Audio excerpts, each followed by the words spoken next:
Wow. OBS crash. Sorry about that, everyone. Um, we're back. I'm your comrade, King Mob, and I'm streaming Disco Elysium, or dropping in on. Hey there, Vanna, Equus, Cat. We're dropping in on day 5 of Harry Dubois' horrible week, which means I get to hang out with my boyfriend. Cause a cab, except for Kim's Kisaragi. Let's get rolling.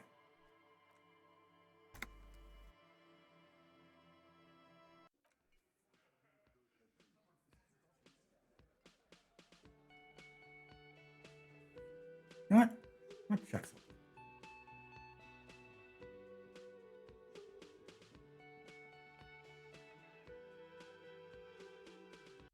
Let's have the talk up. Officer, what was that? You mean the sweating and fidgeting when I mentioned her name? Yes. I think I know that woman. Victim? Is there something I should know before we talk to her?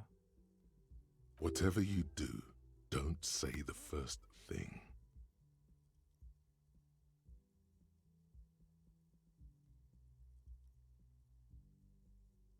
I asked her where we were and what city this is, even what year it is. Something like That's that. clearly your interrogation technique.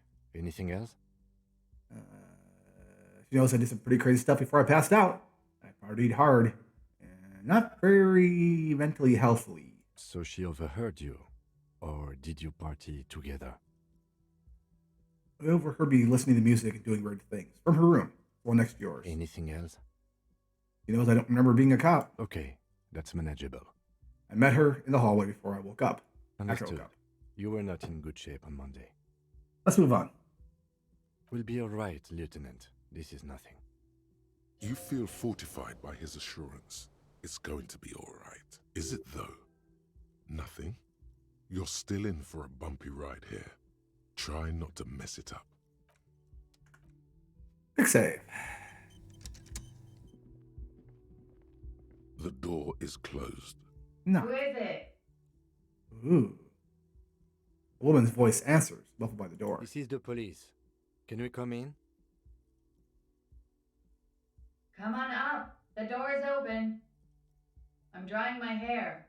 She shouts. Sounds like it's coming from upstairs somewhere. You could snoop around before going up. I always do.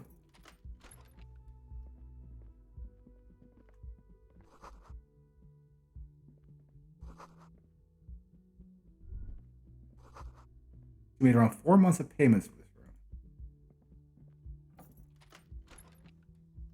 What is this? Corpse is no longer there. I know This you're... medicine cabinet is full of wares. Sheets of pills. Haphazardly, pharmaceuticals line the shelves. Sheet upon sheet of pill bottle next to pill bottle. Acetylic acid, APAP, eye drops, blood thinners. the pill. Among some foreign, probably Messinian or Gottwaldian, marked red blister packs you find. What do you find? This is going to take a little know-how. Quite a little collection. Anything of note? Nah. I don't need to know. People are entitled to their habits. What statement did Kim not like?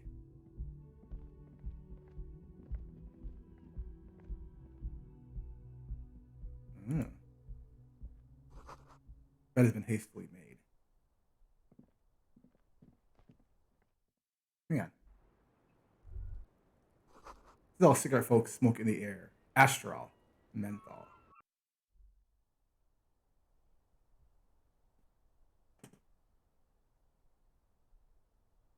Yeah, I said, yeah, I wasn't going with that one. Scientifically engineered trucker speed. I think I'll pass on that. This window is pristine on the inside, unlike the one next to it. Light from the desk lamp reflects off the glass in an untarnished golden halo. Yeah, I kind of figured. Why don't you figure out the surface of the glass? Smooth as ice. There are spots of mud and rain on the outside, even smudges. But the surface of the window is clear from the inside. No chips, no hairline fractures. Following your lead, the lieutenant leans in closer to inspect the surface. Window was recently Looks replaced. like it, yes.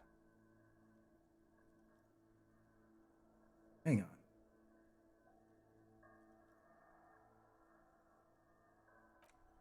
That's interesting. Oh, I'm going to take that flashlight out of my hands because that's a bit intimidating. Leave my hands open for some finger guns.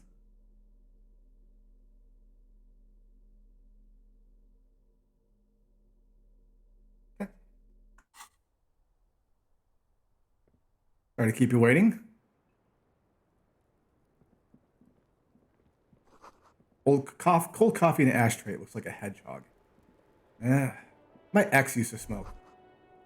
Look, a handful of dried white wildflowers. Just as you look at the flowers, a gust of wind raises them from the roof, picking them up in the air. Hand-eye coordination. Move your hand fast. The wind brushes them off the roof. They're gone. Interesting. Let's not blow this. Welcome to the roof. The young woman has a cigarette in one hand, a cup of coffee in the other. Her hair is still slick from the shower. Kind of cold. Below her silvery jumpsuit, an athletic young body, built long and lean. I'm sorry for the mess down there. The cleaning lady hasn't come by in days. I'm beginning to wonder if she ever will. Is there a cleaning lady? I think I need one. Oh, yes. Legends of room number 1 have made their way around the building. They say a portal to hell has opened in there.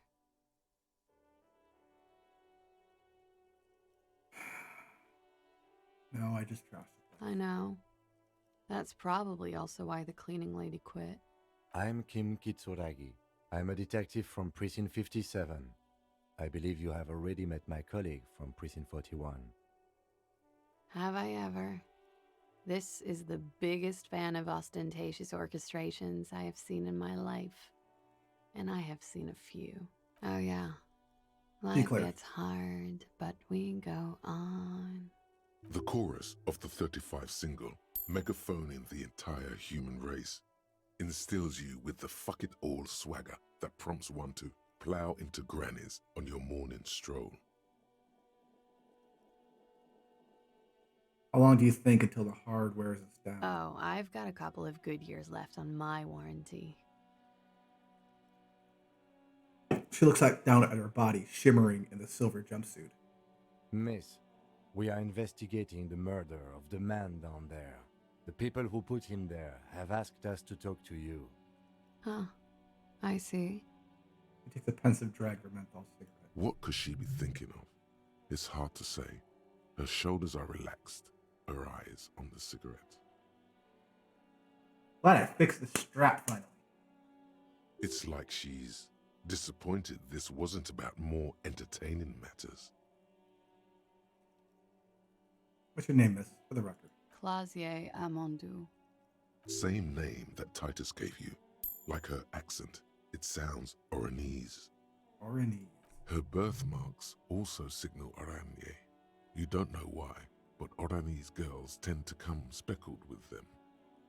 Straight from Oranese. Right, sir. Vredefort, Republic of Oranje. I guess you could say I am an Oranese expatriate. I hate her haircut. Wasn't the tattoo on the hanged man an Oranese map of the waterways? The thought begins to form in your I don't like that. then dissipates. Something for later.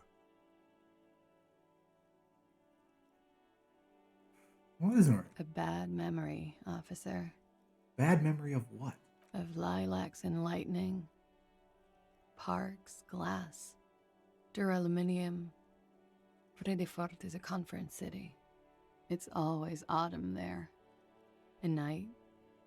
At least it was for me. She squints her eyes as if to see them in the distance. What's so bad about that? Nothing. If you're no longer there. How old are you? I'm 28. She takes a drag. What do you do, miss? What's your specialization? Something stupid. What's that? Oranese lit. Oranese lit? Oranese literature. It's what I studied at the university. What is it about? Fear of failure, fear of death, how it sucks to be Oranese.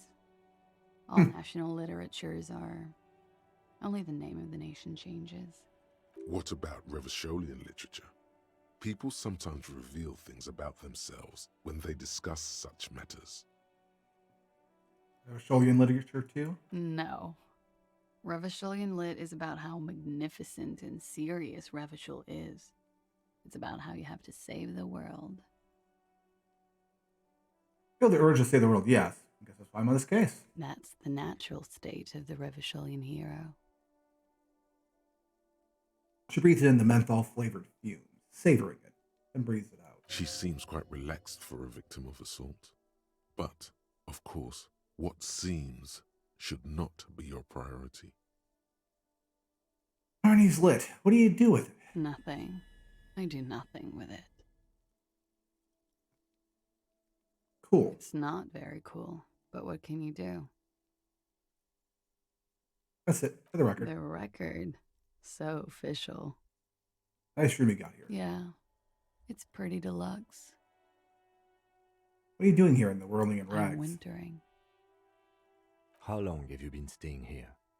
About 4 months. I came in November. She calculates. The bills downstairs concur. Why here? Here in the Whirling, here in Martinez, or here in Revachol. Here in the Insulindian Isla. Came to see the new world. It's a tourist thing. This is by far not the only reason she's here. She isn't overtly hiding it either. What happened in the old New World? It turned out to be a Zarath-infested third world slum. Called Ilmara, and it didn't. Even after the Mesk colonized it 7 ways from Sunday, it's an industrial powerhouse.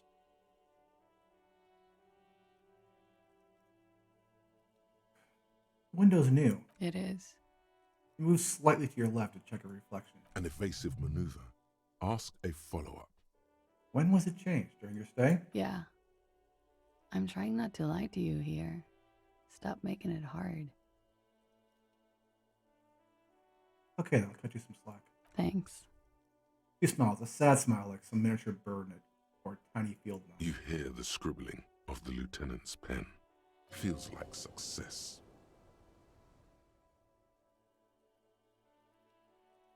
Now the question. Okay.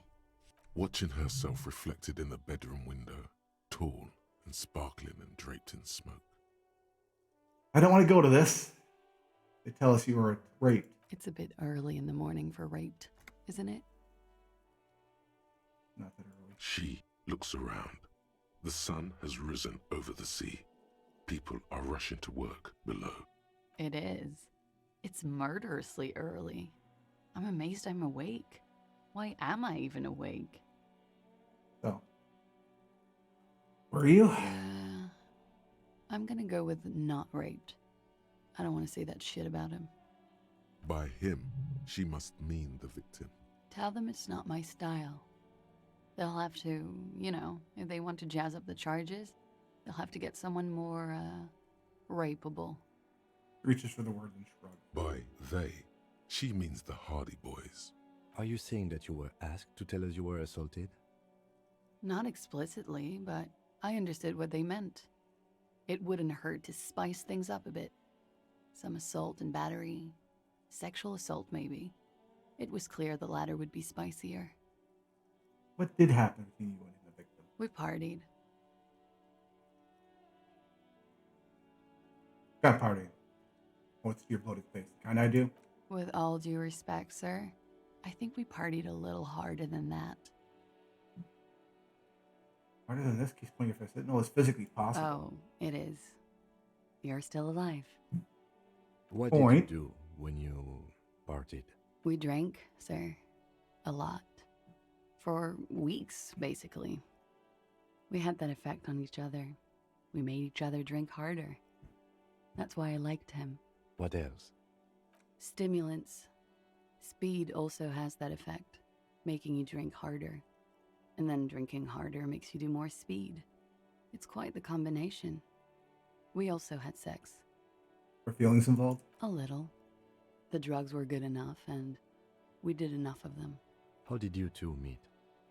Lieutenant's voice is quiet, calm. Downstairs, at the bar. He was on some sort of assignment. A military man, as you probably know. Had a cool, scary scar. 10-centimeter heel. When was this? A month ago? Something like that.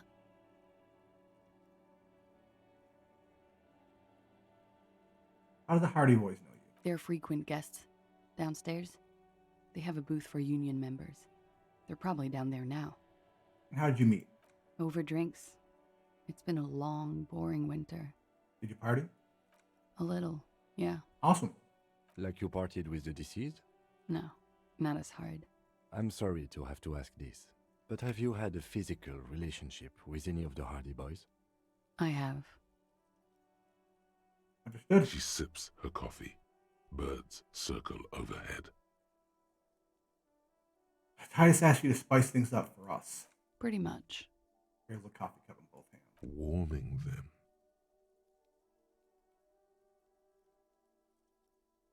Must have been hard for you, seeing him there. Oh, yes. I've had a great view. From the roof, out of the bathroom window, in my dreams. A bitter cringe. It hurts. You look to the lieutenant. He takes a small step closer. You called us, the RCM. Yes. Jackpot. Call, reporting the hanging. That was you. I made it. And I would appreciate it if you didn't tell everyone. In Martinez, they call it snitching. Reporting crimes is confidential in Revachol, miss. Caller's voice was disguised. I didn't exactly disguise it. I just muffled the mic and nicked the landline a little. Nick the hell. With nail clippers. And I diverted some radio fuzz into it. Into the cold wire. So, she's God's mystery phone cutter.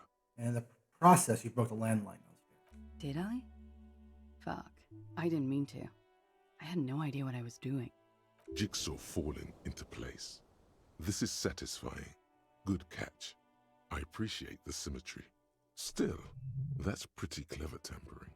Simple and clever. Crossing the lines like that. Seems he had some idea. That was pretty clever. Thanks. Why go through all the trouble? I don't know, sir. It was stupid. I was drunk, too. I was probably afraid the union was listening in. Locals say they have ears in the wires. They have ears everywhere. Thank you for making the call, miss. It was the right thing to do. I didn't want to, sir. But if I hadn't, he'd still be hanging there. What did they hang him for? Why was there a bullet in his head? Bullet? It was a They sign. shot him too? Her brows meet in the middle. Or a pained brow. They shot him too. They stripped his clothes and they shot him? You mean after they hanged him? I'm confused. Sorry. So am I. Were you aware that he had also been shot, miss? Things are starting to go a little over my head here. I thought he was hanged. I was not present when they did it. I don't know what happened. I just know what they told me. And Sylvie, the bartender.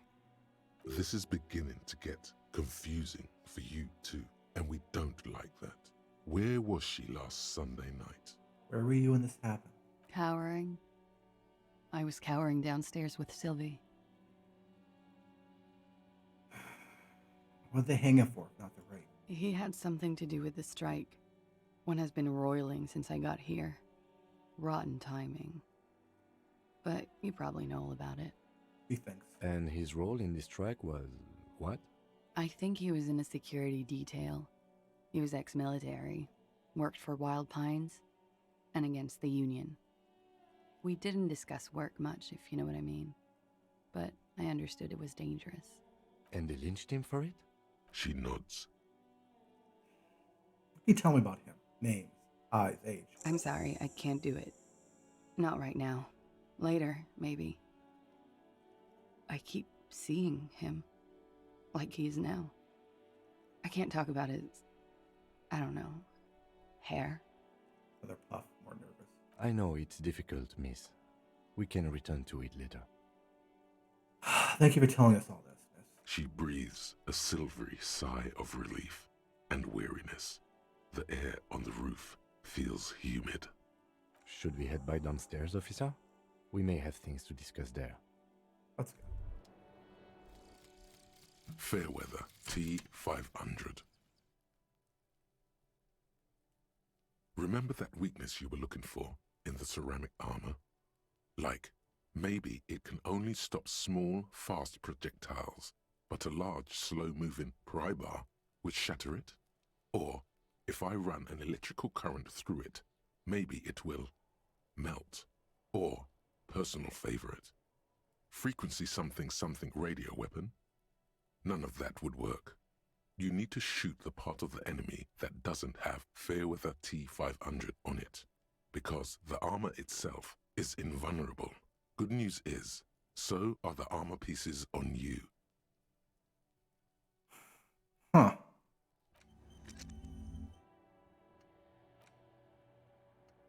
All red checks fail. That's why I failed that 97% roll. I gotta go another 2 hours.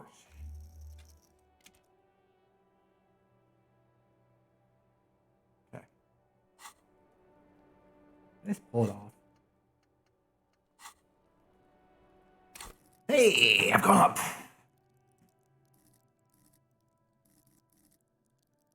All right.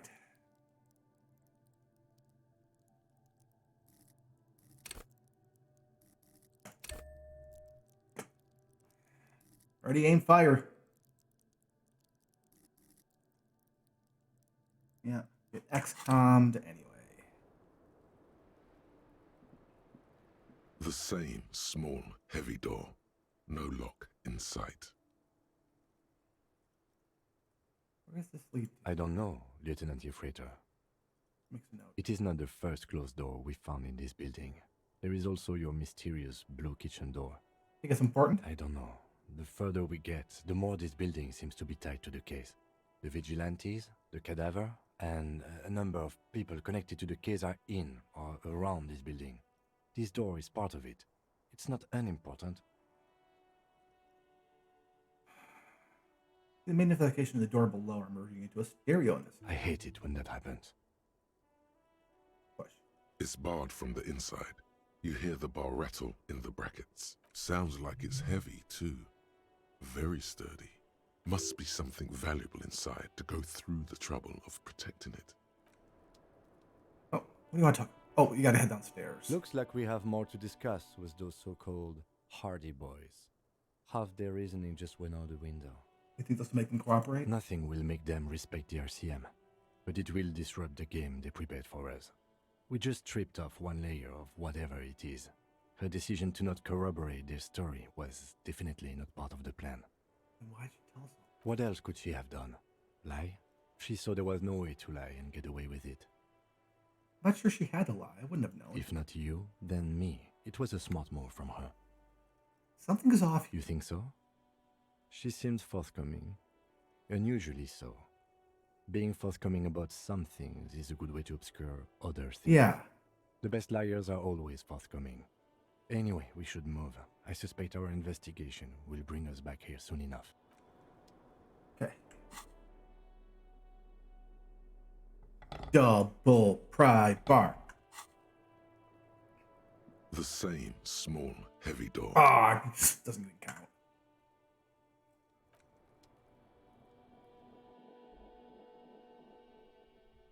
Yep, you always get XCOM'd. That's just the nature of things.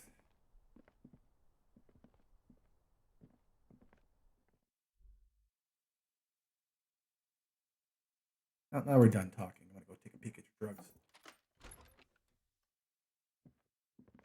This medicine cabinet is stocked with drugs. Pill bottles rattle like bones as you search the cabinet. Paracetamol, histoparidol, something in a foreign language you can't read. Behind them, an unusually shaped nasal spray. Its label reads Nacra. Nacra, this is used to treat opioid overdoses. Always handy to have around. Opioid antagonist. Interesting. That's used for diamorphine overdoses. Lieutenant Lassel. You could say he's on the lookout.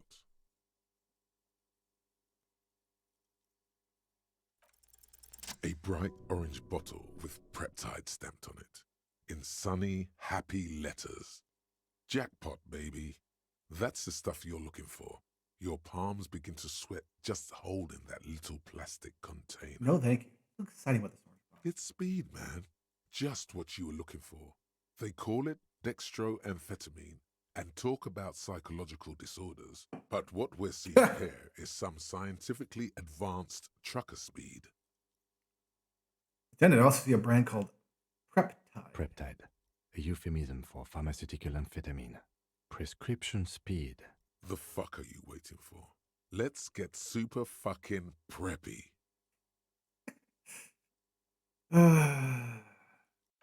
Nope. Nope, nope, nope. No, thank you.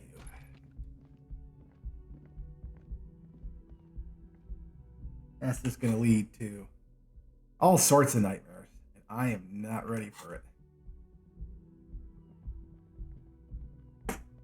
I'll be right back, though.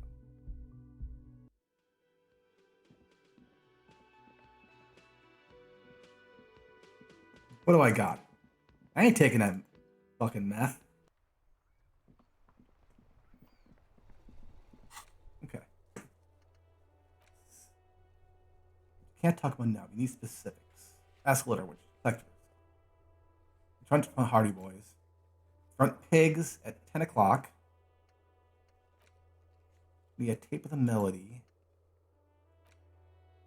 I gotta read that book. Find another about the tattoos and meaning. Ask them. Okay. Oh yeah. See if they actually can call me back. Yeah, I can do that. But I think I want to do that after the. Inside, you see a set of steering levers, a radio microphone, a pull-out toolbox, and the soft glow of the fuel preheater gauge. I think I want to do that after my self-sabotage brain thing stops. This is Precinct 57. How may I assist you? You find out more about the owner of the armored boots. Still no word, I'm afraid, sir. I know it must be frustrating. Was there anything else? I'm done. In the cabin, you Jesus. So what I'm going to do is I'm going to go... Who are you? Well, you guys are not playing bull. Officer, care to play a game with the lonely old man? Actually, never mind. Wouldn't be the same. Where's Renee? The prick is gone. I can barely believe it. But he's really gone. He is trying to retain his jolly facade, but the underlying sadness casts a deep shadow over his wrinkled face. Oh, I'm gone where? Hell, most likely. He was an absolute Kent.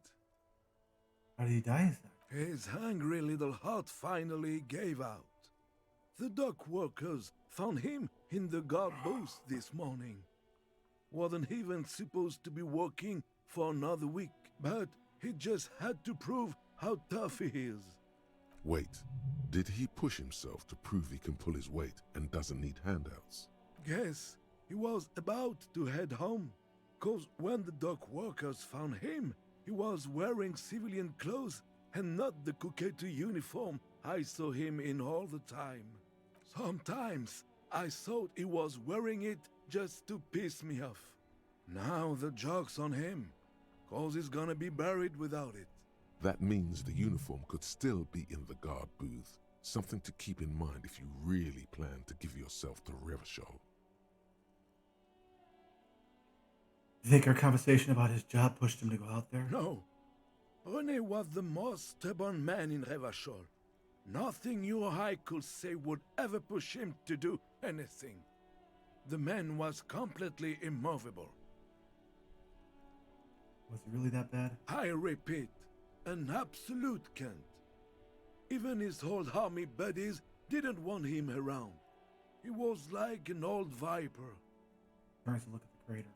The only people who could stand to be around him were Jenny and me.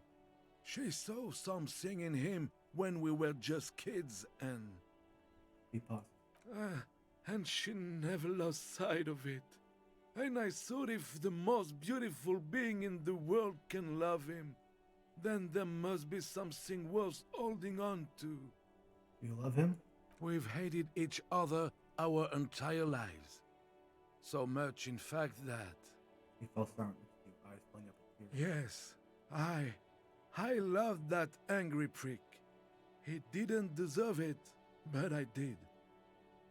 You know what his last words to me were?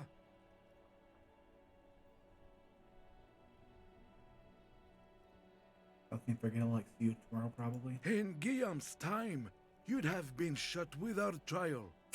That's what he said to me. He lived a cunt and he died.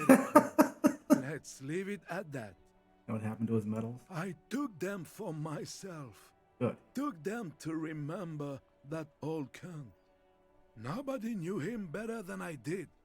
And I want to remember that old cunt by something. Strange how old cunt sounds almost gentle when he says it now. I offer my sincere condolences. Yes, we are both very sorry for your loss. It is what it is.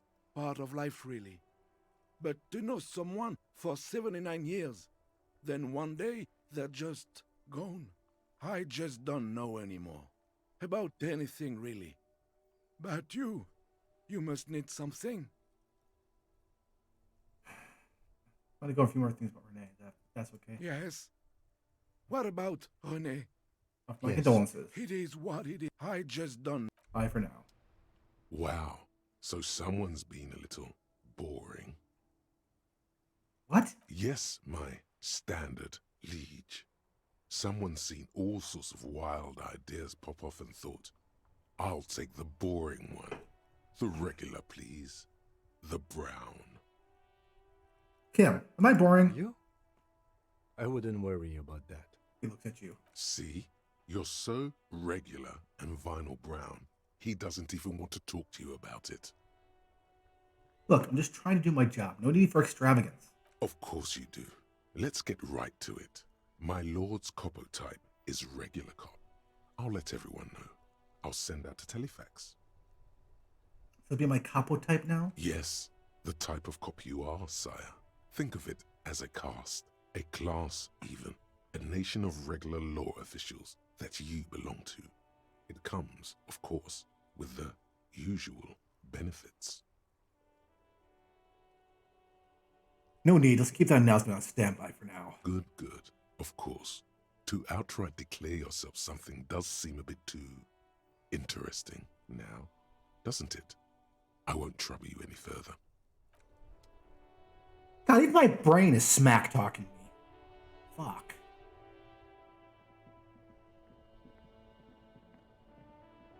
Of course it is. I'm gonna go get his damn suit.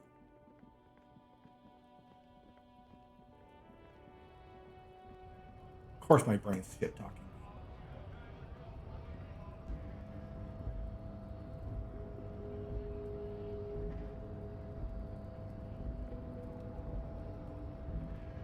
The future belongs to Measurehead.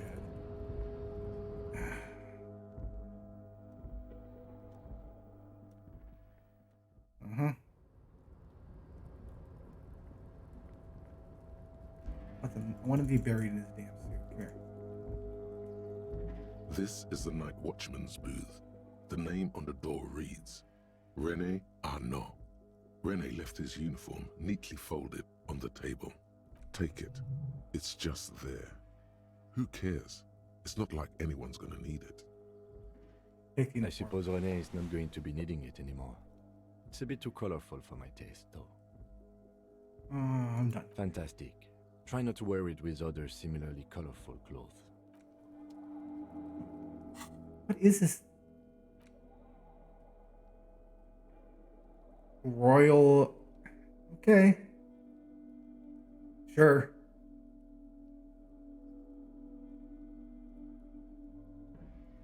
Royal pants. Well, I'll put the pants on. Is there a hat? Is there a god awful, gaudy, horrible hat?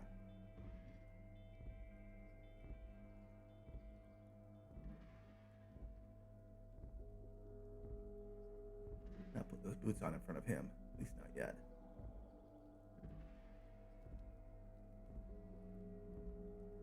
Detective intrusive thoughts on the case. Yeah, that would be me. Sometimes though you gotta let the intrusive thoughts win.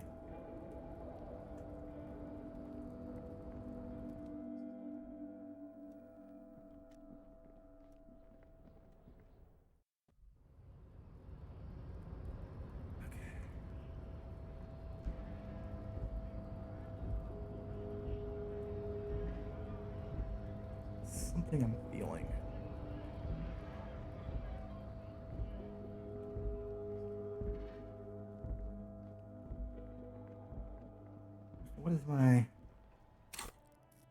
What is my reaction speed? 9, 8, 10 perception. Okay. 9 near facing. Composure could be better though. 79 years.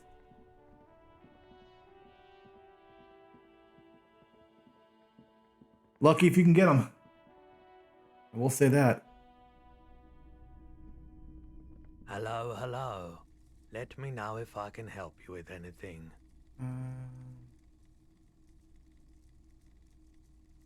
No. Sure. Let me have a look. I'll check my pockets. Anything else you're thinking of selling? Oh, what is that?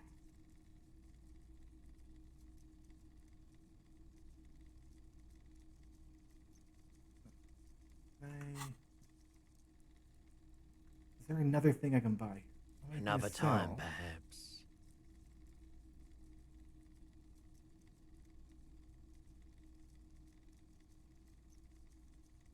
Play this tape. Of course. I know quite enough money to buy everything in the universe. All the old You see rows of toy soldiers. Let's go.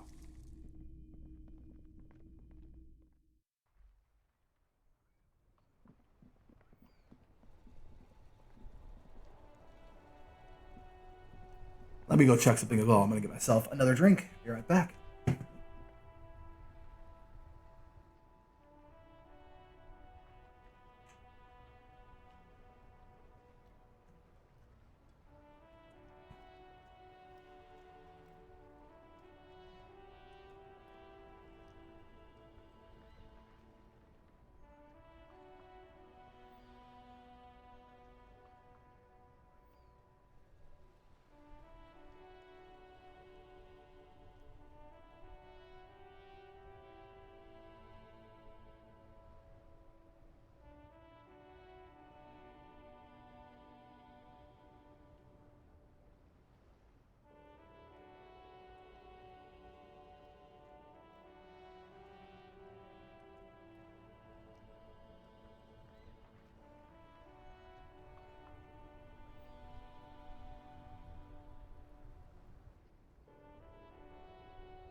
don't believe what I found.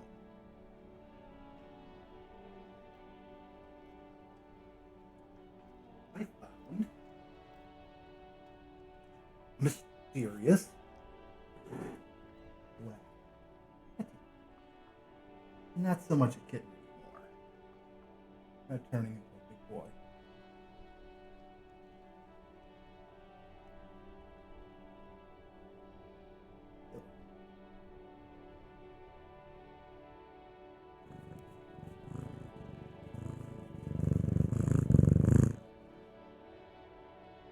Yes, kitty. Kitty tax has been paid. Hopefully you can hear that purr. Because that purr is fabulous. Okay. We're going to go inside. I'm going to read a book. So I can... Sorry. Sorry, it was a little loud.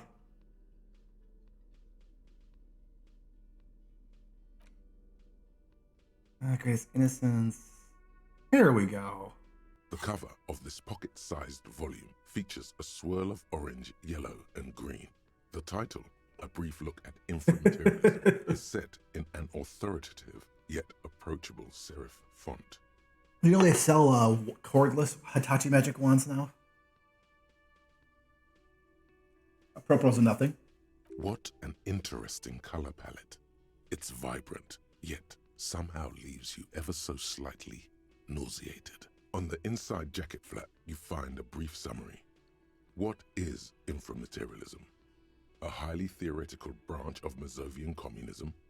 A collection of mystical ramblings by a discredited revolutionary? Or possibly both? Hopefully it's both. This brief look, TM, introduces readers to one of this century's most fascinating and misunderstood theories in a concise, jargon-free manner. So far, so good. Turn to the table of contents. The guide itself is divided into several sections with seemingly esoteric titles like Effects of Plasm on Root Vegetables and Mental Projection and Transference. There's also a brief introduction about the life of Ignis Nielsen. Let's read the introduction. Known to his numerous admirers as the evangelist of the revolution, and to his even more numerous enemies as the apocalyptic Shrike, Ignis Nielsen remains one of the most controversial and fascinating figures to emerge in the years of the anti-centennial revolution, second only to Krasmazov himself. Sounds familiar. During his unparalleled life, he helped guide a revolution in one country and found a new state in another. Along the way, he committed some of the most notorious war crimes in an era famed for its atrocities. And yet, his most fascinating contribution to history may be the most overlooked. His theory of ideological plasm, from which his followers and successors developed the school of communism known as inframaterialism. Start reading the first chapter. If you're like most people, you probably believe that your thoughts reside in your brain, right? Right. Completely backwards. You think with your hands. Always have. I'm more of a tactile guy. I let my fingers guide me. It's common for some developmentally delayed children to confuse sights of sensory input with the sight of cognition. But let's get back to Ignis Nielsen, shall we? You never got this? Huh. As Mazov's devoted comrade and leading theoretician, Nielsen was responsible for developing much of the intellectual foundation of communism. But his interests and speculations were famously wide-ranging. During his final years in exile, he produced, among other things, an early guide to home brewing, instructions for raising revolutionary children, plans for a universal pictographic language, and a detailed materialist critique of Dolores Day's chess strategy. Oh, pictographic language. Oh. They made a whole pictographic, I wouldn't say it's a language, it's not quite complete, but a whole pictographic way of communication they used with the original Alien movie. If you're into like industrial design or UI or just art, go look it up. It's amazing. A true man of ideas, equal to any of the great DeLorean polymaths. But one subject he returned to time and time again was the fundamental relationship between thoughts and matter. We may yet discover, he wrote in his notebooks, that under certain exceptional circumstances, the proletariat's embrace of historical materialism may be so fervent that their beliefs take form in the world of matter as a kind of revolutionary plasm. As an ectoplasm. I'm sure. Okay. Stay with us a moment longer. What's more, Nielsen speculated that this plasm, when it becomes powerful enough, might begin to influence the material reality surrounding it. Hence the name, inframaterialism. Unfortunately, Nielsen passed away before he was able to develop these initial ideas into a full-fledged theory. That work was left to subsequent generations of communist theorists. Passed away. Building on Nielsen's basic insight, these theorists reached a startling conclusion that a sufficiently revolutionary state might begin to exhibit certain extra-physical effects based on the amount of plasm generated by its citizens. So this is even Nielsen's theory. It's his followers? Correct. Though certain particulars of the theory are commonly attributed to Nielsen himself, the evidentiary basis of those attributions has always been a point of contention between inframaterialists and their critics. Futura.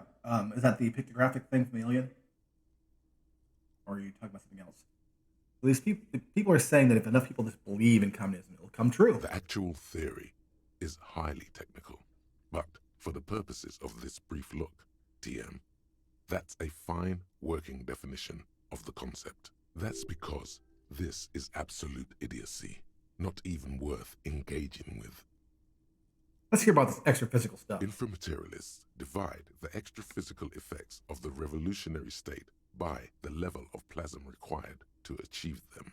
At the lowest, or first level, revolutionary plasm is believed to stimulate or invigorate matter without altering its essential properties. How does the plasma exactly stimulate matter? To take one example, during the revolutionary period, many communard farmers in Grad here we go. Extraordinary yields of certain root vegetables, most notably turnips. The difference in these yields was simply too great to be accounted for by mere climate or soil conditions. The only reasonable explanation, inframaterialists argue, is the high level of revolutionary plasm emanating from the commune itself. That's why they're playing with the matchboxes and building it intentionally bad. They're seeing if they can hold it together.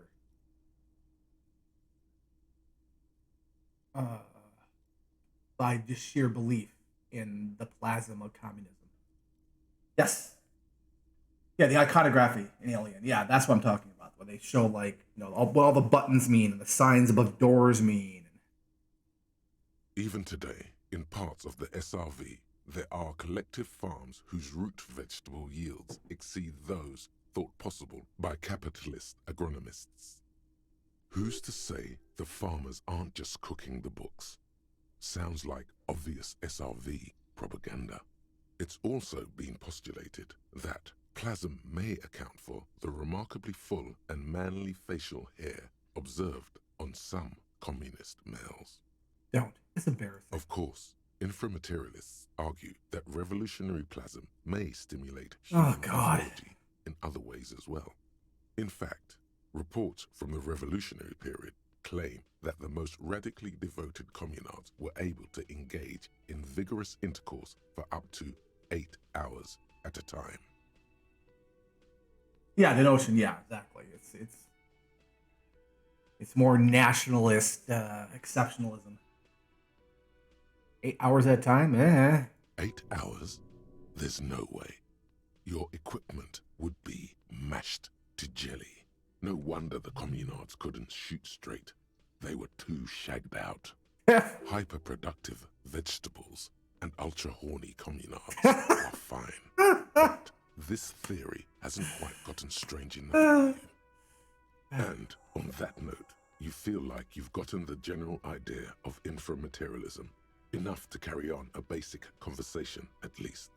But if you'd like to go even deeper into into some of the more speculative aspects of the theory, you could always read further.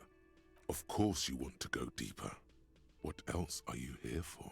The book fits quite snugly into your palm. It would also fit comfortably into a jacket pocket. Look away. Okay, how many more hours do I have on this?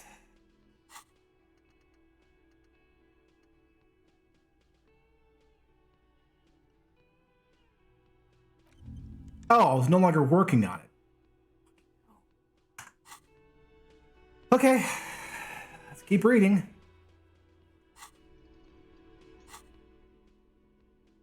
That sucked. Yeah, but In your hand, you hold Dick Mullen and the mistaken identity. The brittle paperback feels fragile to the touch. The story opens with an Spillane, an Man. extremely unprofessional and hurtful stereotype that's offensive to all upstanding officers of the law. keep reading. 2 days later, Mullen is arrested by the Vesper police and charged with the murder of Charlie Spillane. At his interrogation, Mullen learns that Charlie Spillane was shot in a bar in the very town Mullen dropped him off in by a man matching Mullen's description. Desperate to clear his name, Mullen manages to convince the Vesper police to release him for 3 days so that Mullen may solve his friend's murder and prove his innocence. Cops release their prime killer suspect so we can find the real killer. Are you shitting me? What's the matter, detective? Who's writing this shit? I guess they aren't feeling there aren't excess in homicide investigation. The lieutenant shrugs, resigned to the idea that his profession will rarely, if ever, be accurately represented in art and literature. They're not shitting you, detective. This is what the writers think passes for police procedure. Okay, so Mullen didn't do it. Of course, Mullen didn't do it.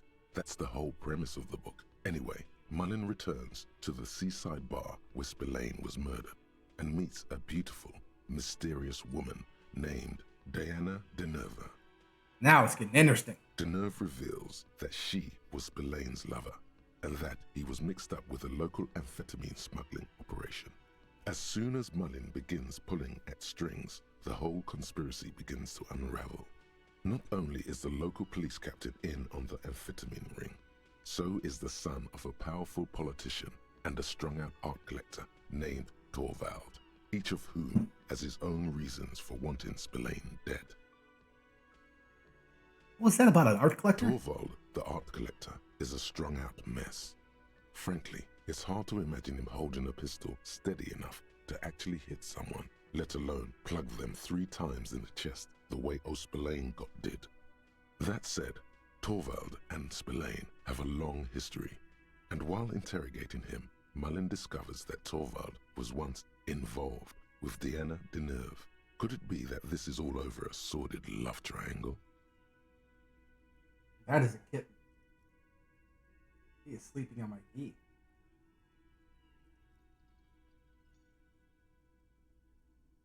Hi. Get a little closer. He's just a black shadow. But you're a good boy. Even if you are addicted to stealing tortillas.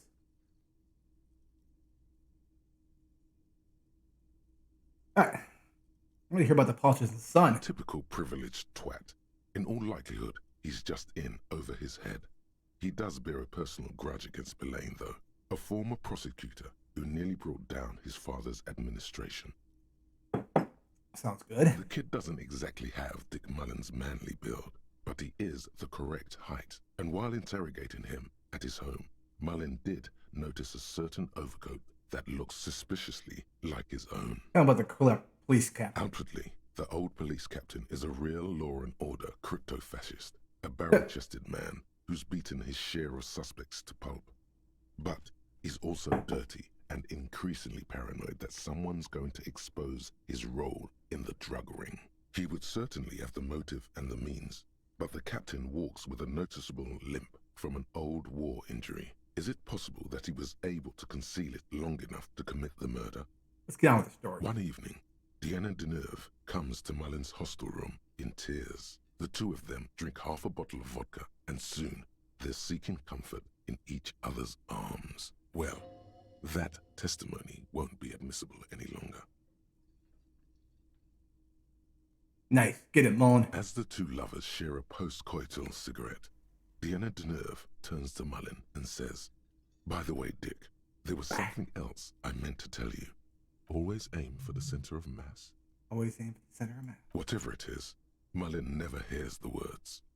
A blow to the base of his skull knocks him out cold instantly. Fuck. When Mullen comes to, Deneuve is dead on Hell the yeah. bed next to him. To make matters worse, his clothes are covered with her blood. Hell yeah. Double fuck. Mullen trashes his blood-stained clothes and flees the hostel, knowing it's only a matter of hours before the cops discover Deneuve's body, if they haven't been tipped off already. Fleeing a crime scene, destroying evidence. Even if Detective Mullen didn't commit the murder, he should be facing years behind bars. The heat is on. If Dick Mullen can't solve both murders before the cops catch up to him, he's going away for life. Heck yeah. Can you solve the case before the cops close in? Wait, I got some questions first. What is it, Detective? Why is Dick Mullen become a detective in the first place? There was never a time when he wasn't a detective. He was born a detective. Why was I not born to be a detective? For a moment, you cease to read the story on the page and see the book for what it is. A collection of brittle, cheaply printed pages held together by glue made from the hooves of horses. From nowhere, you hear the screech of sneakers on a waxed floor, and you feel the burn of rope against your hands. Are these figments of some other life? You won't find the answers you're looking for here, in other words. I got it all figured So, out. who did it, Detective? Who killed Charlie Spillane and Deanna Deneuve? Politician, twats. Could be. Who knows? Only one way to find out. Yeah. Finish the book. You begin furiously flipping through pages. Even as you know these books follow a series of well-worn tropes, you find yourself completely engrossed. You're turning pages so fast, you don't even notice the ancient spine coming unglued. You try to grab the pages as they come loose, but your fingers aren't quick enough. They're gone. Dozens of pages scatter across the floor. The last fifth or so of the book seems to have been lost. It's possible that you could gather and reassemble the pages, but it would take way too long. Now I'll never know. Too bad, Detective. If it's any consolation, the resolution is almost never very satisfying. And on that note, perhaps we should get back to making sense of our own case? Last year, more than 71% of murders in Revachol went unsolved. In Revachol West, that number was closer to 85%. In your hand, you hold 4/5 of Dick Mullen and the mistaken identity. Put the book away. Okay. Brain. How much left is the brain? 30 minutes. Nope. Go back. Okay. Come on. Pull out another book.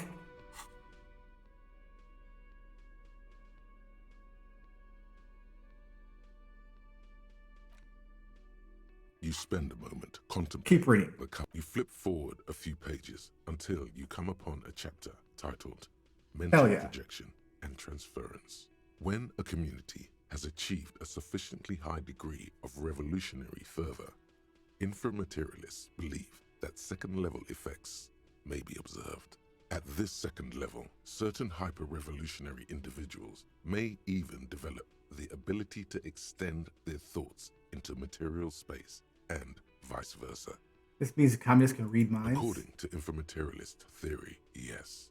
Under suitably revolutionary conditions, that is.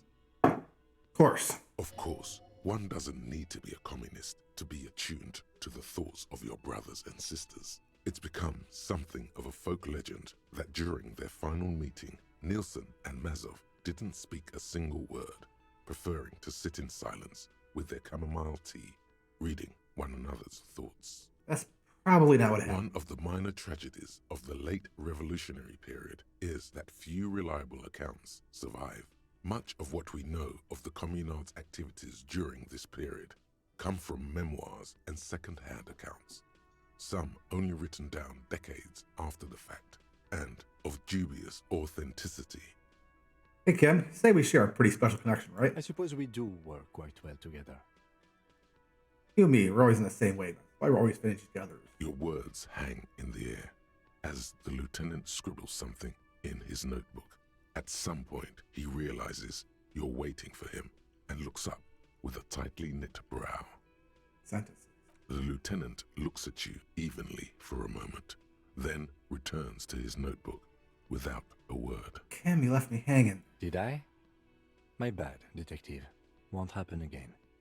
Doesn't look up from his note. As we were saying, it's generally believed that these effects are only exhibited by certain hyper-revolutionary individuals, generally less than 0.01% of the revolutionary population. I mean, you're right. He is.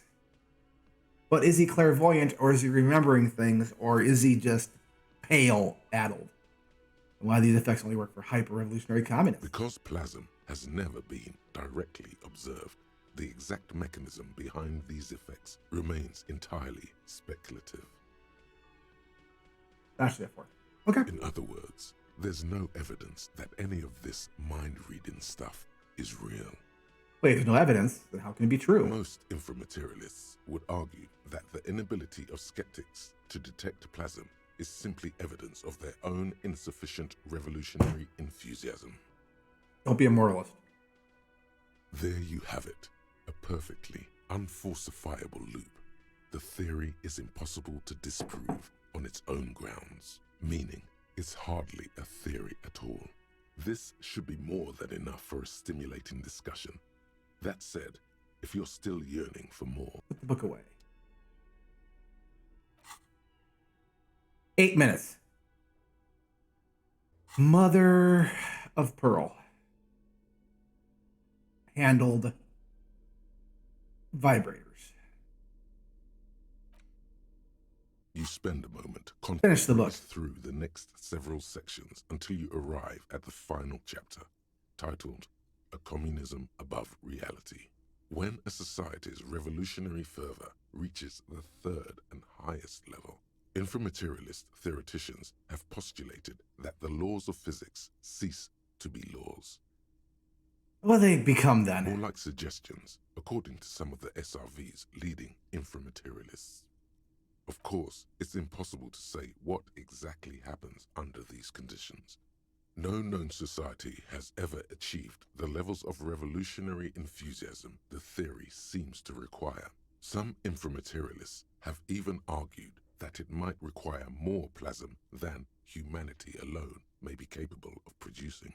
Wait, they're non-human sources of plasma? In the SRV, there have been attempts to organize certain species of aquatic mammals, as well as a few of the higher corvids. But, as of this writing, only human beings have demonstrated the intellectual capacity for revolutionary communism. Anyone gotten close to reaching the third level? There are numerous stories from Samara involving bandits or fascist mercenaries being levitated by farmers from the most ideologically advanced communes. Of course, few of these incidents have ever been rigorously investigated or substantiated.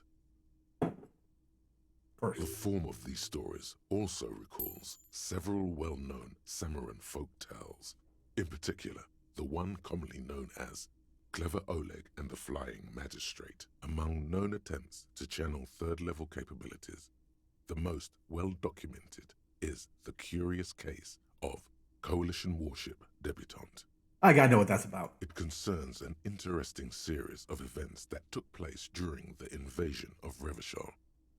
As Coalition forces made landfall, a cadre of Nielsen's most fervent acolytes attempted to compress a Coalition-era static with their collective will. According to Communard law, these acolytes positioned themselves at the top of a redoubt just over the bay of Revachol. From that vantage, they proceeded to visualize Crushing your head. Coalition warship Debutante between their fingers, a gesture believed to assist in the extra-physical materialization of their thoughts. They use their finger pistols instead. There's no evidence the communards were equipped with finger pistols, though it's unlikely they would have decisively altered the outcome. The acolytes, along with the redoubt, were vaporized in an artillery strike before the process could be completed. It's been said, though, that in the weeks following the battle, the captain of the Debutante noted an increase in incidents of crewmen striking their heads on unexpectedly low bulkheads. Of course, colorful anecdotes only scratch the surface of what inframaterialists believe may be possible in a truly third-level society. What does third level society even look like? Some have theorized that such a society would be fundamentally unrecognizable, lacking many of the institutions we typically take for granted in advanced societies, including organized governments, financial institutions, and law enforcement. Did that book just say there's no place for you in this future? Others have argued that people living under third-level conditions will be immune to such infirmities as hunger, disease, and mental illness. In some of his later writings, Nielsen himself speculated about the potential for an extra-physical architecture that disregards the laws of There it is. physics and instead relies on the revolutionary faith of the people Mhm. of structural integrity. Meaning the buildings will stay up because the people believe they'll stay up. Precisely. Nielsen observed that the financial system operates on the same principle of faith. So why not an architectural system? I'm looking right at you, Equus. Looking right at you. On the following page, you come across a few black and white reproductions from Nielsen's own notebooks. One sketch depicts a government ministry shaped like a great inverted pyramid, a hectare in width at the top, balanced atop foundations the size of common apartments. Another depicts a leaning tower wrapped in a dramatic helix. The caption beneath it reads, "The Tower of History." I'll let Equus explain the story he's writing if he wishes. Something about that tower looks awfully familiar. Mhm. Could it be that's what the students were trying to recreate with the matchboxes? But wait, what if the people stop believing the buildings collapse? In the corner of one of the reproduced notebook pages, you can make out the following words, written in Nielsen's distinctive slashing script. A state that has lost the faith of its people has forfeited the right to exist. Possible or not, there's something beautiful about this idea. Anything more? There is no more. You've reached the outer theoretical limits of communism, and in less than 200 pages. If you'd like to read further, may we recommend a brief look at Occidental architecture? Look away.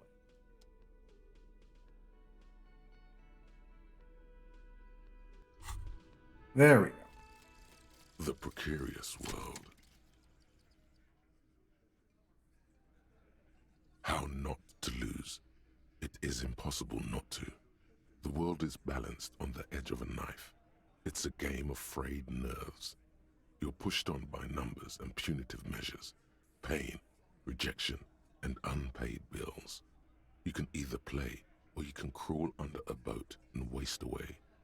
Turn into salt Excuse me. or a flock of seagulls. Your enemies would love that. Or you can fight. The only way to load the dice is to keep on fighting.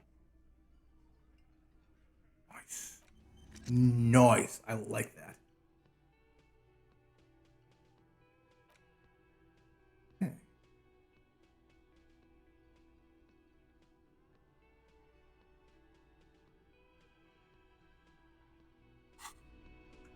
Okay, time to go confront the Hardys. Now my brain's no longer damaged. It's you again. What is it? Change of tone. Let's talk.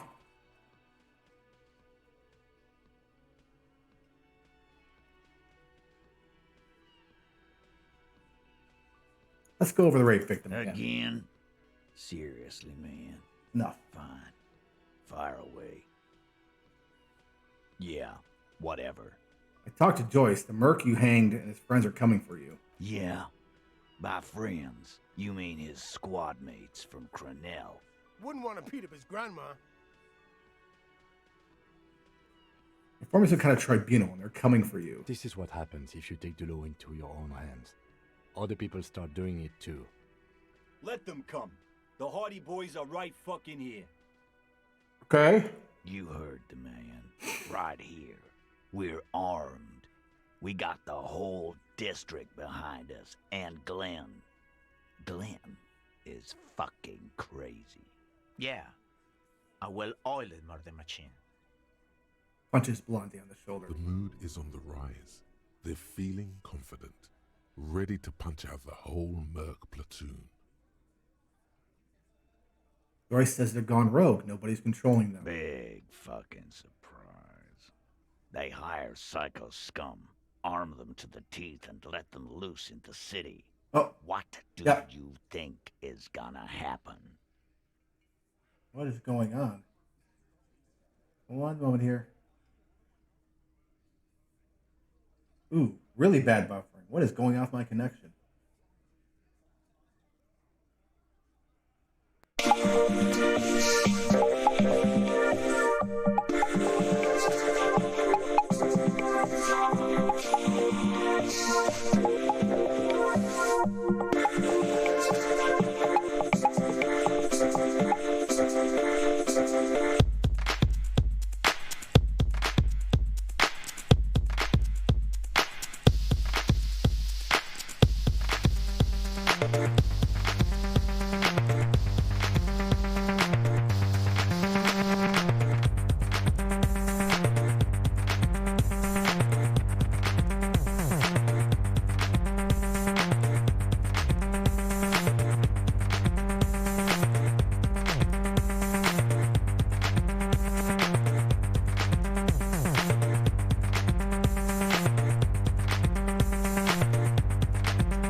All right. Not sure what that was about. I'll replay the part. Big fucking surprise. They hire psycho scum, arm them to the teeth, and let them loose in the city. What do you think is gonna happen? The mercenaries are armed with automatic weapons. We got weapons of our own. We got Ister 50s, Zeelagers. Glenn's got a knock cannon at home. Will they pierce ceramic armor? I guess we're gonna see, aren't we? That was an unsure phrasing. See what? That they won't? Yeah, like you've been up against ceramic armor. He's a sip his beer by this time and tries to get the last You word. haven't even seen the whole suit, right? I've seen the whole fucking thing, and it didn't make him immortal. Colonel is bad news. You know that, right? So are the local gangs, the fucking Barmy Army, and the Madre scum. You've been out there. Seen any around? Yeah. Where are they now, huh? Sent back to Madre in an airtight cargo crate. These people are trained military professionals, special forces, as you said. They're not a gang or barmy army. No, they're not. They're uncoordinated and drunk. We know more about them than you think. You know, a single serious giant hornet can kill 40 bees a minute. The fuck is that supposed to mean? You're the bees. They're the hornet. We're not bees. We're men. We're socialists. Easy, E. He's trying to phase you. What are you trying to do? Okay. What do you mean, okay?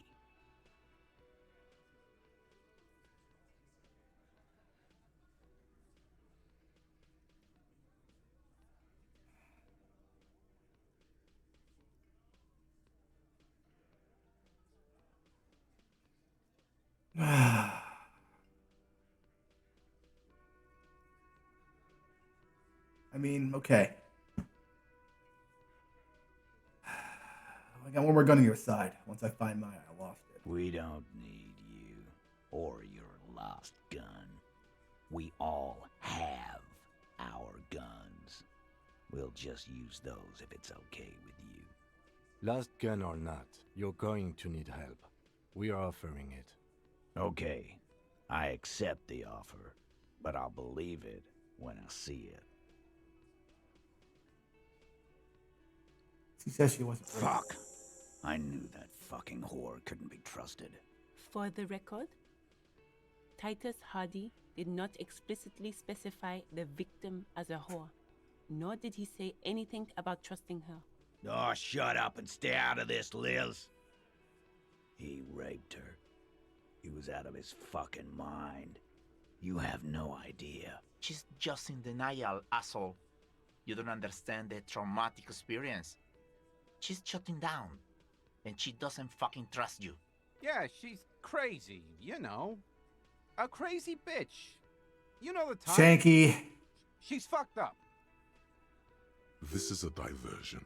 Stay on track. The bullshit. She told me the truth. Lawman, I'm at the end of my goddamn rope with you. I fucking told you not to push her. His hands become fists. And you went and pushed her. I am gonna fucking hit you. Duck. Titus Hardy. Her voice rings through the room like a warning shot. Everett personally sent me to take care of this. If this goes south, we'll all be in the shit. But you, Titus Hardy, are going to be buried. Am I understood? When she's angry, she emphasizes the S. It gives her voice a strangely hypnotic quality. Her lips barely move as she speaks. Look, Copper. We know that that fuck was a rapist and a killer. We got him confessing to it on tape. Show it to him, T. What's the harm, right? To the Titus, who's still breathing heavy. Here, jerkwad. Listen to this shit. And then come back and tell me the soldier of the apocalypse was an innocent man. This is their last play, this tape. Their story is in tatters, a mess. It might be nice to listen to, but at this point, you don't need to. I should care about the tape. You lied to me. You don't care about evidence. The fuck are you a cop for, then? Pigs, T. They don't care about getting the truth. They care about getting convictions. They are fucking keeping a score on their bulletin boards. I won't be on your bulletin board. If you don't listen to the tape, we got nothing to talk about. There's a lot of questions. If you ask them now, they'll just keep bringing up the tape. Listen to it, and they'll have nothing to hide behind. That's enough for now. Don't forget your tape, lawman. Compliments of Titus Hardy. Push the giant little tape towards you with his giant hand. Fine. You do that. Oh, and keep it. Maybe you'll need a reminder of human ugliness someday. I take off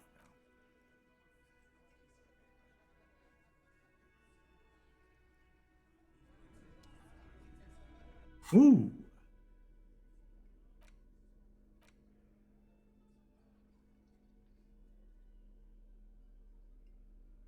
Okay, where's my boombox?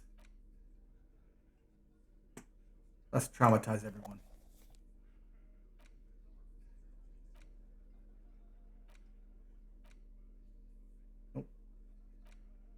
The porter reel is just what you needed.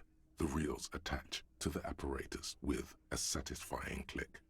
The tape is routed behind the magnetic reader. Play the tape. You push Command C, and the tape starts spinning.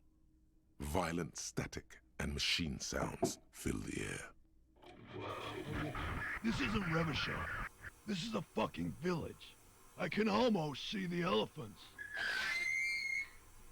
Loud screech, some kind of machinery. The harbor. That's the son of a Kvalson crane. He's right. When this shit is done, I'm gonna tear that place up. Soldier of the Apocalypse style. Kill shit. Dogs and chickens too. Gonna run a room, Cordy. A real nice one. All that. don't give a shit. I'm fucking done. I'm done mentally. I'll fucking do them all in. Rape that disco cunt on the counter. You know, the dance a whore upstairs. Do it Kohoi style. Never did get that taste out of my mouth. Click in silence. The rest of the tape is empty. The lieutenant presses the button marked Arrete on your portal-reel. The tape stops spinning. What was at the end? End of recording. Who's this Corti? Corti could be short for Cortenard, one of the other mercenaries, the one he was talking to. Probably the mountain at the harbor gates. Mr. Right to Work. What's Koi Hoi? A village on the Samaran Isola, in South Safre. Grad committed war crimes there, the kind of thing he talks about. Think he was there? Who knows? Maybe the tattoos would have an answer. We would need to know the story of this man's service. A symbol of soldier of the apocalypse style conduct in a civil environment. What do you think? It seemed authentic enough. Probably recorded off the shortwave, then edited to seem more incriminating. He sounded like he was on patrol around the harbor walls. I agree. He also sounded inebriated. Still. Still looks at the tape. You're familiar with this look now. Look at suspicious. There's more going on here than we know. Okay, so what then? I think we've got a few more questions for class here, don't you? This seems to contradict her testimony, at least to some degree. As you take out the tape, the boombox tunes itself back to the cheery radio again, spewing out beats like it's a Friday night.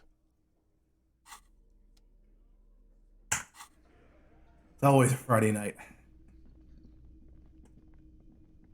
Hey, was there something you needed? I don't think it's early. Great. I love those. Room 3. She nicked the phone line. Why? No, fuck it. I don't want to know. I don't want to know why these degenerates do what they do. I thought we had one good guest in the building. Well, anyways, mystery solved. I don't like loose ends. Yeah, neither do I. Thank you for telling me, I guess. Good thing she pays for her stuff on time. I'll forward her the bill and be done with it. Sounds like she has money tucked away somewhere. Enough to be a stable paying guest. Yeah. Yes? Goodbye.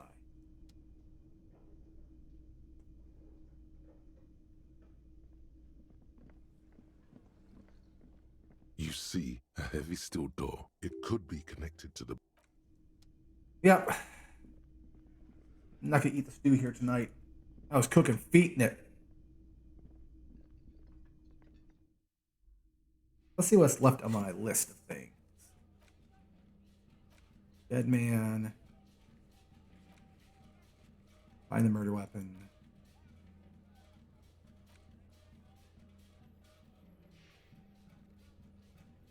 Just send away the body.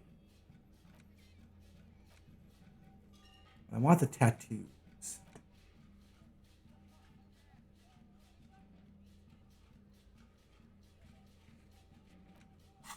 Getting quite a bit of shit done.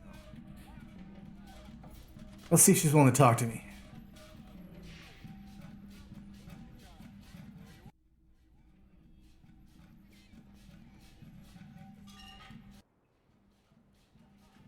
Officer, it's a fine day for questions.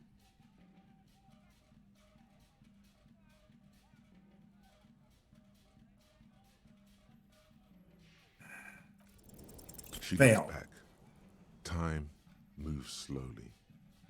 The triangles of her face rearranging into a weary smile. We will see through deceits. You are shielded. You are wise. You are advised.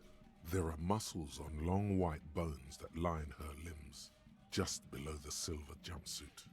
Miss Oranje Disco Dancer, you want to put your hand on her back and feel it arch. What is happening? Nothing, just time passing. Don't worry. Anything out of the ordinary and you would be notified. Air moves in your windpipe. Your heart beats. You're a detective. Get back to detecting. Avert your eyes. The strange moment ends. It was brief, no longer than 22.2 seconds.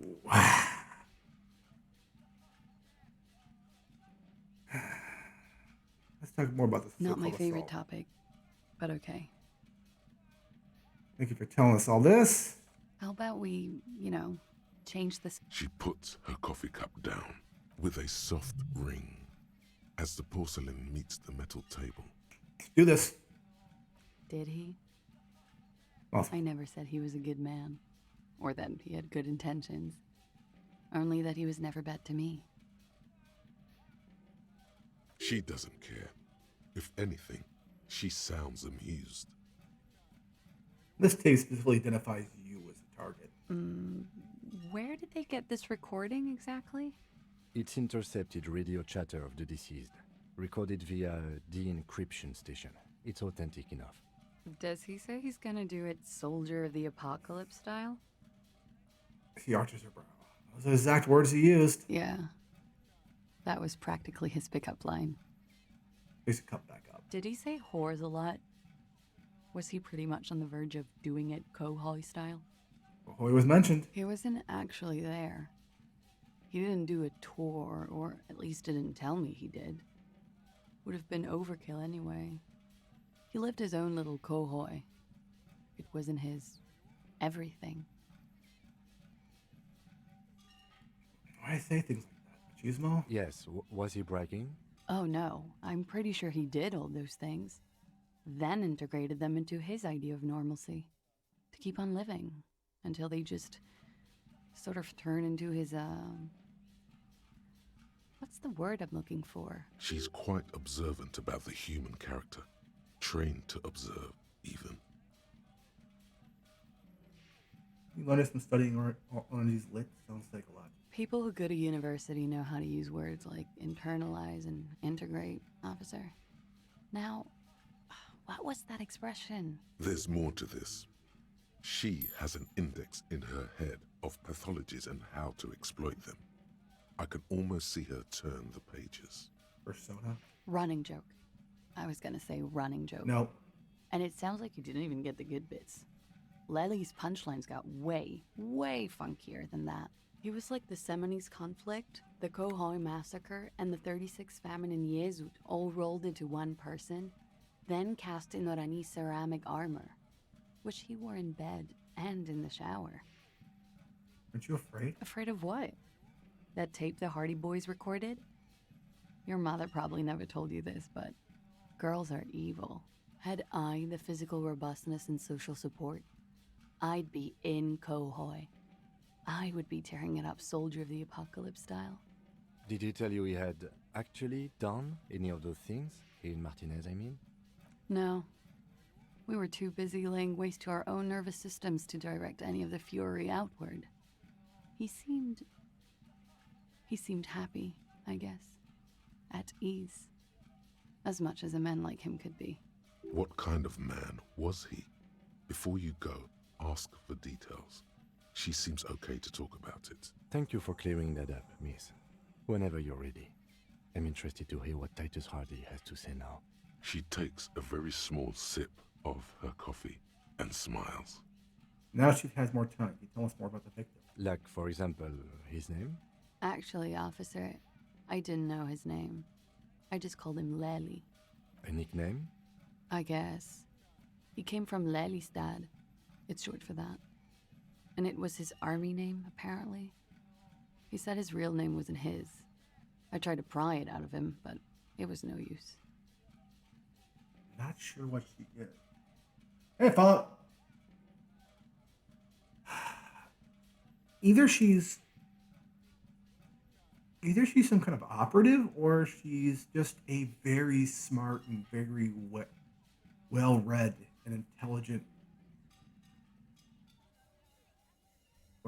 student who's just decided to go dabble in the insanity of dealing with mercenaries. Lelystad.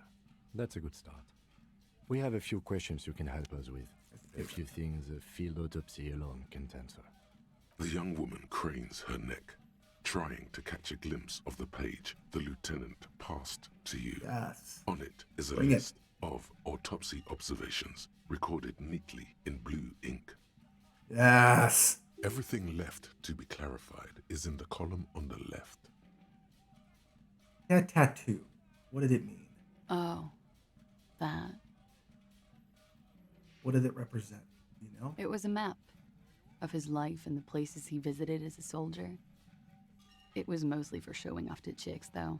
Showing off the chicks, how so? How?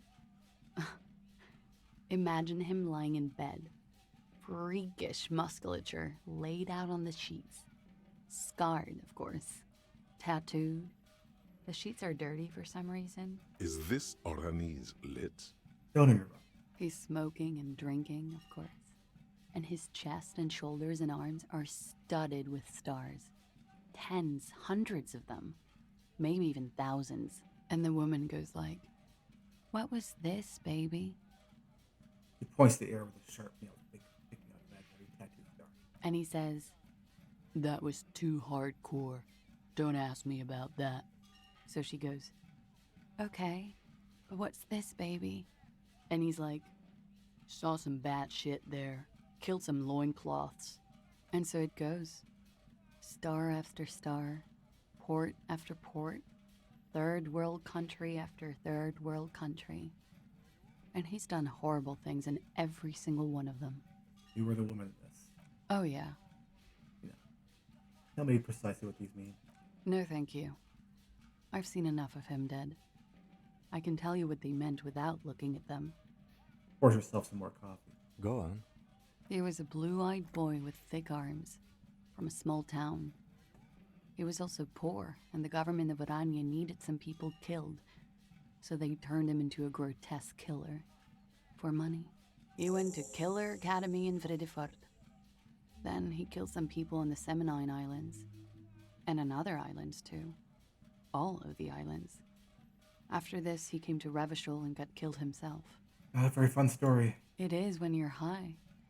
It can be very exciting then. You have the tools to deal with it.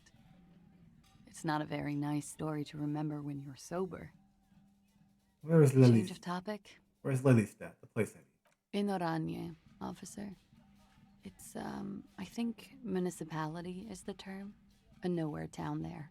The Lelystad municipality has few boroughs and even fewer cities. It's made of agricultural plots near the border of Gottwald. Executive summary: cows, silos, and wheat. Oranje? Oranie's map of waterways? This fits with his tattoo. This means his race was Occidental, which fits the statements of another witness. You both are from Angers. Yes. We were compatriots.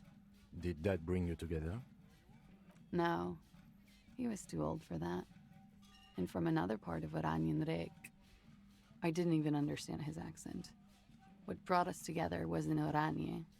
It was bad habits. No love for Mother Oranje. But wasn't he a soldier? No. This could be worth pursuing. And not a patriot. No. He left the National Service after they taught him to do what he did on Seminine. He wasn't the flag-waving kind.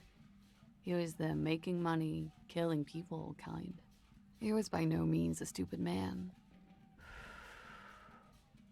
A people person. A small platoon leader. Certainly not a patriot. Sorry, Fallout. You don't seem like much of a patriot yourself. Mm-hmm. There is nothing on Muindi. The old, old world is dead, and we both knew it. Maybe Oranje did bring us together. In loathing. I love Revachol, though. I hope she loves me, too. He looks around the wind in her hair. How old was he, miss? He was 42. 42? Are you sure? I would have had him above 50. He had many scars that made him appear older. But no. Mary makes her smile. We even celebrated his birthday, like, some weeks ago. It was a funny 2 days. He had little reason to lie to me. Right again, officer. Ben taps his blue pen at you, as though assigning another point. Points aren't good. Have one, you old dog, before we all die. His eyes are blue? Yes. Light blue. They were like little blue galaxies. It was strange. Seeing those eyes in his fucked up face. Pardon the swearing. I do him an injustice. He wasn't ugly. And he had a beautiful, soft voice. Very surprising, what with all the scarring. It was quite something, watching him speak. The voice actress they have for her is perfect. He had a combat wound on his chin and mouth? Yes. Severe. It made him look like half his face was cracking away in some strange smile. That and those eyes. Please enjoy the word. Ah, yes. His hair, if you can remember? It was light brown, almost blonde. He darkened it with brilliantine, made oily. Not nice to stroke. I couldn't convince him to leave it alone. Better toxicology report. Any idea what it'll show us? A real rainbow splattering of pharmaceuticals, I bet. Barbiturates, amphetamine, sildenafil. How much does the toxicology report cost the police of Revachol? I can do it for half of that. Save you some money, make some myself. It's quite expensive, miss. But we'll manage without your help for now. Let me finish this line of questions. All right. Puts a slip back in his notes and his reveal. Coolly, gracefully, she pours herself more coffee. Talk about your room. Yeah? Where's this door lead to? Point the door in the room. I have no idea, officer. Looks at it calmly. Another question. All right. I cannot look her in the eye. I fix my volition. Return this later. Why not? I'll be here until 11 p.m., drinking coffee, most likely. That's a lie. If you drank that much coffee, you'd be in that bathroom every 20 seconds. Wait, stop. That man, bloated beyond all recognition, was 42? What you said, yes. Below the damage, the weeks of decomposition, all the swollen indignity of mortality. He was 42 years old. Where is this going? How old are you? That's where this is going. 45,000 liters of raw alcohol has left its disfigurements. What lies beneath, you wonder? You could ask either one of them. Yes. How old do you think I am? Huh. How old do I think you are? She's buying time to formulate the best answer. I don't know. 40? I was like 9 when OO peaked. That was what, 19 years ago? I liked them when I was 9. You couldn't have liked it when you were 40. Let's say you were 20-something. 25. A good disco age. 25 plus 19 is 44. I'm gonna say you're 44. Wow. Wow. Yeah. I have a university degree, you know? Deja vu. Like, huge deja vu. Holy, holy, holy, holy. Oof. Like, double deja vu. I'm having deja vu about saying deja vu. Ooh.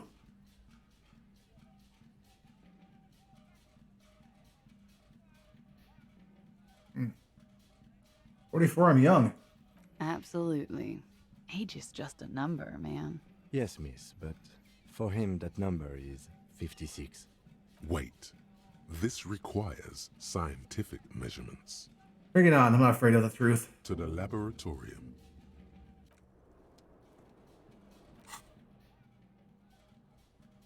Date of birth generator. Your face looks like it's 58. Your body feels like it's 60. Your mind feels like it's lived one day or 100. Both longer than they ought to be. A day and a century.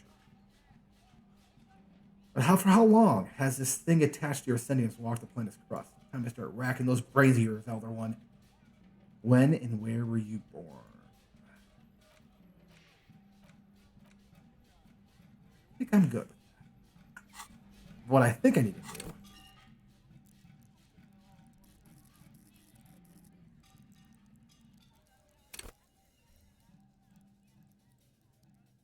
I need to go poke my endurance.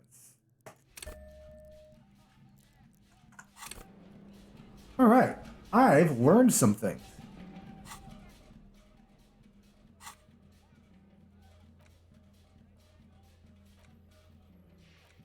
Let's do one last confrontation. Then I think we're good. Making lots of progress. And that window's been replaced. This window is pristine. For a very specific reason.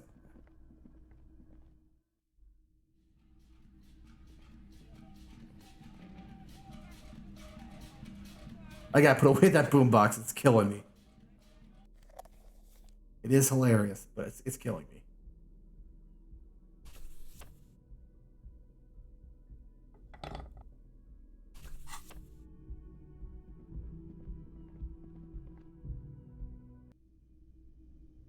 Okay, let's have a little talk. It's you again.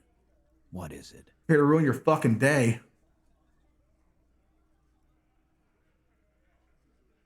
I'm gonna talk to Cassie about it.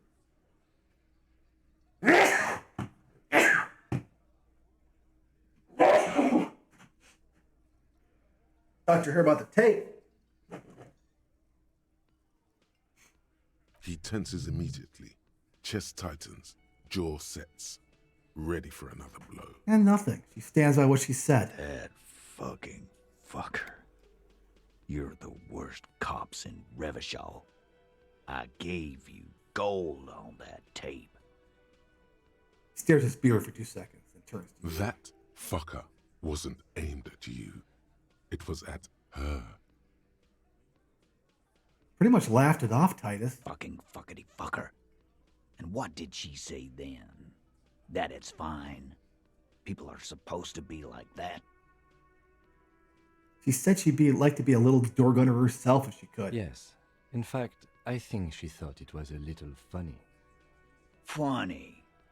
No good goddamn psycho whore. Seems like they wanted to give Claudia a second chance to play along. She still didn't. All right. All fucking righty then. I guess it's good then. That fucking... Please try to control yourself in the presence of visitors, Titus. Her voice is a bit softer than earlier. Just a bit. This is just perfect. Just fucking perfect. Any thoughts on this, lawman? He rubs his chin with his palm, as if trying to grind it smooth. You don't have to say everything out loud. Just mix and match. Maybe she isn't who you thought she was. Nah. I know her. She's just a girl. In over her head. He looks upstairs.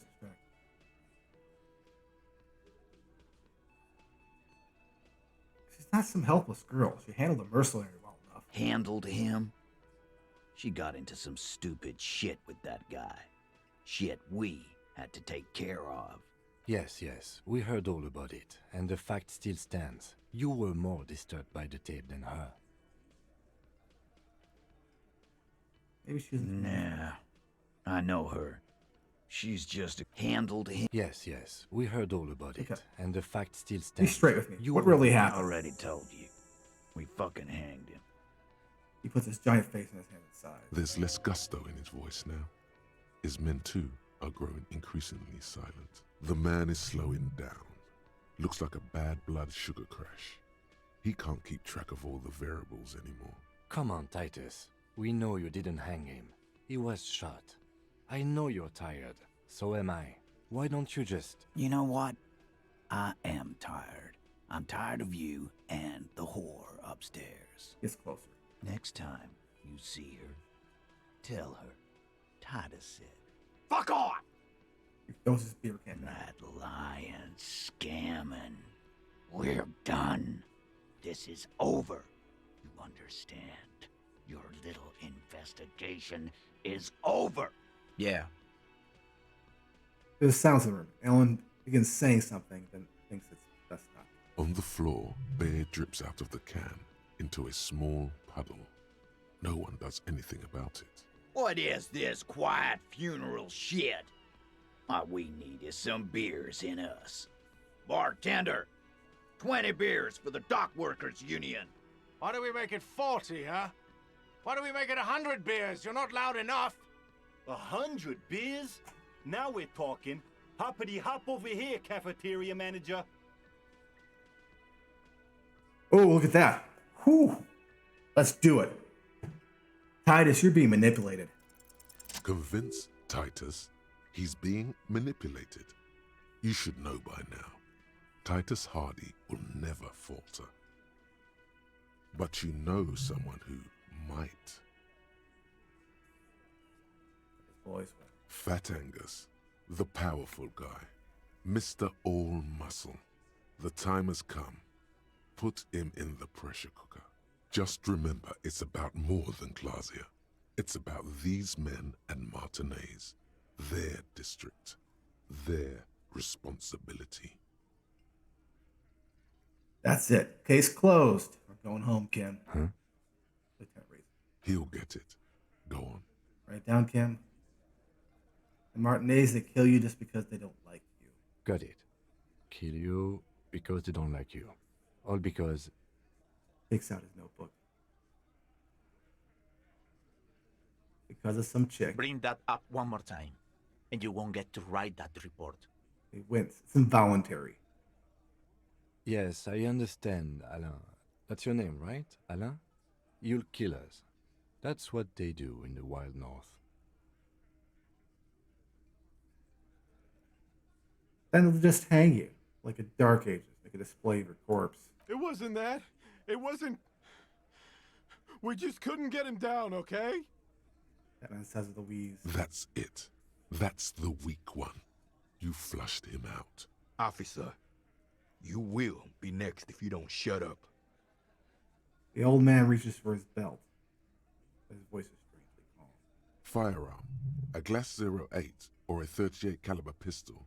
Either is small enough for you to have missed. He's onto you. He knows what you're trying to do. Look at him. The lieutenant has put down his notebook. His hand is resting on his holster. He gives you an imperceptible nod. What? What does that mean? I know what it means. Go for it. The lieutenant has his eyes set on the fat guy. Push Angus. We're almost there. You what? You're gonna kill him like you kill me like you killed him? For no fucking reason. We didn't kill him. We didn't even hang him. He was dead when... He takes a breath, wheezing. Shut up, Angus! He was dead before you hanged him. Fatty! Say one more thing to the cops and I'll... Little guy hits Angus in the back of the head. Dennis, stand down, or I'll beat your head in. Theo, take your hand off the belt. This isn't 31. I've got this under control. No, you don't. Does he? His closed fist is shaking. It's you who's in control. Let them have their moment.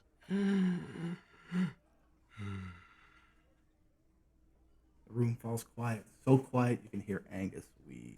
Angie, where's your goddamn inhaler? You sound like you're dying. I left it home. I can't get it. I'm too fucked. I'm sorry. Why are you so fucking fat, Angus? Now it's all pointless. Because of you. You wasted my time. I told you, Titus. I told you just give her up.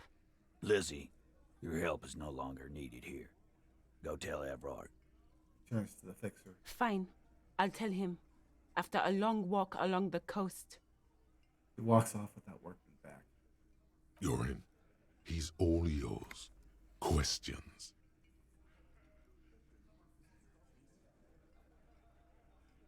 So you didn't kill him. He was already dead. Nods. You hanged the corpse to cover up the real cause of death. The bullet in his head. Another nod. Why? 'Cause the girls asked us to. They were in some shit. Girls plural? There's another girl? 2 of them? Take note of this. They'll probably say more about her later. Did she kill him? Cop, I have no idea. The girl says she didn't. What happened Sunday night? Glacier came down. She seemed really out of it. Drugged up, even more than usual. Bug-eyed and gurning, you know? Not in a fun way. It looked like she'd redosed after something went down. I've seen that look before. She was scared. I knew someone had died. How do you know? I've done this job for 10 years. I've seen it before. It's the politician in the motel room with the dead hooker scenario. Only in reverse. Good analogy, boss. Rat-faced man snickers. You don't get to talk yet, Shanky. You're still on the bench. And you keep taking it easy too, Angus. Turns back to you. What happened then? We went upstairs. Sure as day the merc was dead. And there was a bullet hole through the window. Fucking dirty sheets and bottles everywhere. Scratches his chin. He means they'd been fucking? Oh, yeah. Tibbs patched the window. And the corpse. We hanged.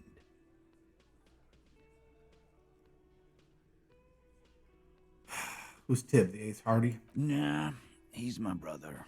He's in the window replacement business. You gotta be fucking kidding me. That fucking phone call. Tibbs. That's short for? Tiberius. Yeah. Good man. Bet their father's named Atticus Hardy. Lucretia Hardy would be their sister. Anyway. Glacia didn't kill him. Why the cover up? You may have noticed our girl's in some shit of her own. Notice anything. What kind of shit you talking about? That can't show up on police radar kind. There we go. From the old world. Yep. Where she came from. He's hiding people. Who are they? They're powerful. Connected to the moral intern. She's clearly afraid for her life. Says if she showed up in your systems, she'd be ghosted away. And why would you help someone like that? By taking on a murder? Why would I? I guess we abide all sorts of runaways and losers here. It's a Martinez thing. You're a sweet hunter, too. Who cleared the merc then? Any leads? Not yet. Just some ideas. She says the shot came from outside, behind the window somewhere. So that's a clue. What are you thinking? I'm thinking someone's past caught up with them. Either hers or his. Hers, you mean? I mean the people after Glacia. Maybe the shot missed. Maybe it was meant for her. I like that. Been thinking the same thing myself. You got ideas about his past, too? My dude. One of those mercenary buddies of his could have done it. They got guns, training, years of bad blood, probably. Or it could have been someone else from Crenell. Tell you what I'd do. Check out the coast for vantage points. Maybe consult with a ballistics buddy of mine. That's what I'd do. If I wasn't too busy doing this clown dance with you. He's calm now. Threw all that turmoil away and became himself again. These theories, not bad. Don't buy either one, but still, this guy's not as dumb as he looks. The lieutenant gives a smile only you can see. Whose idea was to hang him anyways? Hers? In a manner of speaking. Remember the two girls? He may be talking about the other one. You said the girl's after him. Who's this other girl? That's right. It was her idea to hang him. I liked it for political reasons. It sent a good message. It's her, isn't it? The drug trafficker, missing 8th Hardy. Fella, you think too much. He's off all right. You're gonna hurt your head. That woman is just affiliated with the Hardy Boys. You don't know her, anyway. Okay to be a Hardy girl, Titus. We're Hardy Boys. And that's it. Sure, you tell me more about this affiliate, name, current location. Nope. You're not getting to her. It's Glacia you want to talk to. Sorry I made you guys fight. Me too. Thank you for this, Titus. I'll talk to her for the last. You do that. Hey, cop. Before you go, Glacia, came to Martinez to hide. Many of us did. This is where you wash up when there's nowhere left to go. The Union takes you in. Now, she refused that protection. But you still prefer if we didn't take her away. That's right. If we didn't take care of the people who end up here, this place would just be a couple of ruins and some cargo containers. We'll take that into account. Dennis slides his notebook into his coat pocket and turns to leave. Beautiful. Perfect timing. Perfectly done. I gotta confront Glacier next. And yeah. Things are getting squared away. All right, everyone. Thank you so much for coming out. I'm sorry you can't read their Fallout bomb. I'll get someone to help you out with that. Thanks, Cat. Was a good game. Got some good information. Cleared up that little bit of self-defeating stuff in my headspace. Thanks for the direction there, Equus, as always. Everybody, please have a good weekend. Hope you aren't smashed flat by this horrible storm which hit a good half of the country. Thank you, Van, for the kind words. Everyone have a nice weekend. Stay safe, stay healthy, and make good decisions. Good night, y'all.